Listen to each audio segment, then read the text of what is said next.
ଜଗା ଜଗାର ଆଖିରେ ଥରେ ଆଖି ମିଶିଗଲେ ଲୁହ ଝରିପଡ଼େ ଆମ ଆଖିରୁ। ସେ ଚକାଚକା ଆଖିରେ କି ଯାଦୁ ଅଛି କେଜାଣି, ଯେତେ ଦେଖିଲେ ବି ଆହୁରି ଦେଖିବାକୁ ଇଚ୍ଛା ହୁଏ। ତାର ସେ କଳା ମୁହଁ, ଚକା ଆଖି ଆଉ ଓଠରେ ତାର ସେ ନାଲିଆ ହସ ମନ କିଣିନିଏ ସତରେ।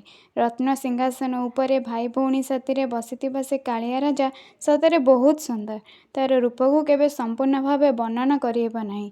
ତାର ଅପାର କରୁଣାରେ ସେ ବାନ୍ଧି ରଖିଛି ଏ ଜଗତବାସୀଙ୍କୁ। ମା ଲକ୍ଷ୍ମୀଙ୍କ ସତେ କଳି କରିଲେ ମଧ୍ୟ ସେ ନିଜ ଭକ୍ତମାନଙ୍କୁ ଦେଖିବାକୁ ବାହାରି ଆସେ ଦେଉଳ ଭିତରୁ। ଟାହିଆ ହଲାଇ ଝାଳନାଳ ହୋଇ ଭକ୍ତଙ୍କ ଭିଡ଼ରେ ଆସି ପହଞ୍ଚିଯାଏ ରଥ ଉପରେ। ରଥ ଉପରେ ଥରେ ଦେଖିଦେଲେ ତାକୁ କେତେ ଶାନ୍ତି ଲାଗେ, ତାହା ଯିଏ ଦେଖିଛି ସିଏ ଜାଣିଛି। ଜଗତର ମଉଡ଼ମଣି ସେ ଜଗା ତାର ଅପାର କରୁଣା ପାଇଁ ସବୁଠି ପ୍ରସିଦ୍ଧ।